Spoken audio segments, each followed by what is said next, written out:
Hello friends, welcome back to our channel My COOKIPEDIA.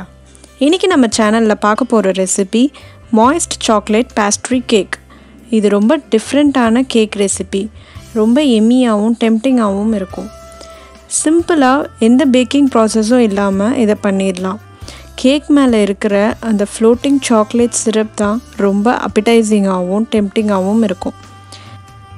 இந்த ரெசிபிக்கு தேவையான ingredients ஒரு chocolate flavor biscuit. நான் இன்னைக்கு bourbon biscuit எடுத்துர்க்கேன் and plain biscuit வேணும். அதுக்கு நான் milkbikies எடுத்துர்க்கேன் and ஒரு கப் பால் and decorationsக்காக நான் இன்னைக்கு almonds எடுத்துர்க்கேன். இப்போ ஃபர்ஸ்ட் மிக்ஸி ஜார்ல milkbikies ஆட் பண்ணி நல்ல ஃபைன் பவுடரா கிரைண்ட் பண்ணி எடுத்துக்கலாம். நீங்க இதுக்கு பதிலா டைகர் பிஸ்கட்ஸ் கூட ஆட் பண்ணிக்கலாம். இப்போ அந்த கிரைண்ட் பண்ண பவுடர்ல பால் ஆட் பண்ணி ஒரு சப்பாத்தி டோ மாதிரி நம்ம பிசைஞ்சு எடுத்துக்கணும். இதில் பாலை கொஞ்சம் கொஞ்சமாக ஆட் பண்ணுங்கள். ஃபஸ்ட்டே நிறைய ஆட் பண்ணிட்டீங்கன்னா உங்களுக்கு அந்த டோ வராது, ரொம்ப தண்ணியாக போயிடும், நம்மளால் கேக் பண்ண முடியாது. ஸோ தேவைக்கு ஏற்ப கொஞ்சம் கொஞ்சமாக ஆட் பண்ணிவிட்டு சப்பாத்தி மாவு மாதிரி பிசைஞ்சுக்கோங்க. மில்க் பிக்கீஸ்க்கு பதிலாக நீங்கள் டைகர் பிஸ்கெட் பார்லேஜி பிஸ்கெட் அந்த மாதிரி எது வேணால் எடுத்துக்கலாம். ஸோ இந்த மாதிரி பிசைஞ்ச பிறகு இதில் நம்ம ஒரு பிளெயின் ஷீட்டில் ஃப்ளாட்டன் பண்ணிக்க போகிறோம்.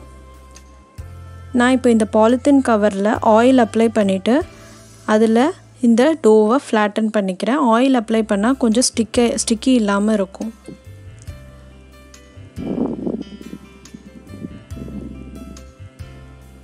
இதை கையிட்டே இப்படி தட்டி ஃப்ளாட்டன் பண்ணிக்கிறேன். இப்போ இதை கவர் பண்ணிவிட்டு நம்ம ஃப்ரீசரில் ஒரு 10 minutes வச்சு எடுத்தால் போதும். கொஞ்சம் நம்மளுக்கு அது ஸ்டிஃப் ஆகும், அதுக்காக தான் நம்ம ஃப்ரீசர் பண்ணுறோம். இப்போ இதை ரெஃப்ரிஜரேட் பண்ணி எடுத்த பிறகு இந்த மாதிரி ஏதாவது கப்பை வச்சு நம்ம அதை மோல்ட் பண்ண போகிறோம். நான் இன்றைக்கி இந்த ஸ்மால் கப் எடுத்திருக்கேன். உங்கள்கிட்ட மோல்டிங் கப்ஸ் ஏதாவது இருந்தால் அதை யூஸ் பண்ணிக்கலாம். இந்த மாதிரி சர்க்கிள் ஷேப்ஸில் மோல்ட் பண்ணி எடுத்துக்கிறேன். அடுத்து நம்ம போர்பான் பிஸ்கெட்டை பவுடர் பண்ணி எடுத்துக்கிறோம். நீங்கள் போர்பானுக்கு பதிலாக ஹைட் அண்ட் சீக் கூட யூஸ் பண்ணலாம், நல்ல டேஸ்ட் தரும். இப்போ இதுலேயும் பாலை கொஞ்சம் கொஞ்சமாக ஆட் பண்ணி நம்ம ஒரு சப்பாத்தி டோ ரெடி பண்ணிக்கிறோம். உங்களுக்கு தேவைன்னா இதில் நட்ஸ் ஆட் பண்ணிக்கலாம். நான் ஃபைனலாக டெக்கரேஷன்ஸ்க்கு நட்ஸ் யூஸ் பண்ண போகிறேன். இதில் பாலை கொஞ்சம் கொஞ்சமாக ஆட் பண்ணணும், இதுதான் ரொம்ப முக்கியமான ஸ்டெப். பால் நிறைய ஆயிடுச்சுன்னா நம்மளால் டோ பண்ண முடியாது.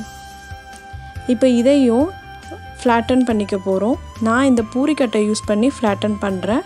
நீங்கள் இல்லைனா ஜஸ்ட் கைட்டே தட்டி கூட ஃப்ளாட்டன் பண்ணிக்கலாம். நம்மளுக்கு பர்ஃபெக்ட் ஷேப் வரணும்னு அவசியம் கிடையாது. எப்படியும் நம்ம கப் யூஸ் பண்ணி தான் மோல்ட். ஃபஸ்ட்டு எந்த மோல்டிங் கப் யூஸ் பண்ணிங்களோ அதே இதை யூஸ் பண்ணி இதையும் நம்ம மோல்ட் பண்ணுறோம். சேம் ஷேப்புக்கு தான் எடுத்துக்கணும். இப்போ இந்த சாக்லேட் ஷீட்டை மில்க் பிக்கீஸ் ஷீட்டுக்கு நடுவில் வைக்கிறோம். ஸோ தட் நடுவில் ஒரு க்ரீம் ஃபில்லிங் மாதிரி இதாகிடும். இந்த கேக்கில் சாக்லேட் ஃப்ளேவர் நடுவில் வரும். ஸோ இந்த மாதிரி 2 ஷீட்டுக்கு நடுவில் சாக்லேட் ஷீட்டை வச்சிடுறோம். வச்சுட்டு லைட்டாக ஒரு ப்ரெஸ் கொடுத்திங்கன்னா ஒட்டிக்கும். இப்போ பாருங்கள், பர்ஃபெக்ட் கேக் ரெடி. இப்போ சாக்லேட் சிரப் பண்ண போகிறோம். இதுக்கு அந்த போர்பான் கிரைண்ட் பண்ணோம்ல அந்த பவுடரோட பாலை ஆட் பண்ண போகிறோம். கொஞ்சம் அதிகமாக பால் ஆட் பண்ணி ஒரு சிரப் கன்சிஸ்டன்சிக்கு இதை கொண்டு வரணும். அந்த போர்பான் பவுடரும் பாலும் மட்டும் ஆட் பண்ணி சிரப் கன்சிஸ்டன்சிக்கு கொண்டு வந்தால் நம்மளுக்கு சாக்லேட் சிரப் ரெடி ஆகிடும். இதுக்கு பதிலாக நீங்கள் ஹைட் அண்ட் சீக் பிஸ்கெட் கூட யூஸ் பண்ணிக்கலாம். இப்போது அந்த சிரப்பை நம்ம ரெடி பண்ண கேக் மேலே அப்ளை பண்ணுறோம். இப்படி நல்லா ஃபுல்லாக அப்ளை பண்ணிவிட்டு ஸ்ப்ரெட் பண்ணி விட்டுக்கோங்க. அது பார்த்திங்கன்னா அப்படியே சாக்லேட் ஃபவுண்டன் மாதிரி இருக்கும் கேக் மேலே. ரொம்ப டேஸ்ட் அண்ட் டெம்ப்டிங்காக இருக்கும் அதுதான் பார்க்கும்போதே. உங்களுக்கு தேவைன்னா ரெடிமேட் சாக்லேட் சிரப்ஸ் கூட அப்ளை பண்ணிக்கலாம். இப்போது இதில் கார்னிஷிங்காக நான் ஆல்மண்ட் யூஸ் பண்ணுறேன் இன்றைக்கி. உங்களுக்கு வேணும்னா பிஸ்தா ஒரு கேஷ்யூ நட்ஸ் அந்த மாதிரி எது வேணால் யூஸ் பண்ணிக்கலாம். இது ஆப்ஷனல் தான், இல்லைன்னா கூட ஒன்றும் பிரச்சனை கிடையாது. ஜஸ்ட் அந்த சிரப் போட்டு அப்படியே கூட நீங்கள் சாப்பிட்லாம். நம்ம ஜஸ்ட் ரெகுலராக பிஸ்கெட் சாப்பிட்றத விட இந்த மாதிரி ஏதாவது டிஃப்ரெண்ட்டாக செஞ்சு கொடுத்தா ரொம்ப நல்லா.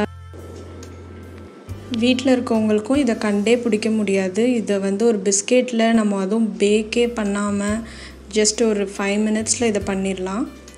அவ்வளோ நல்லாயிருக்கும் இந்த கேக்.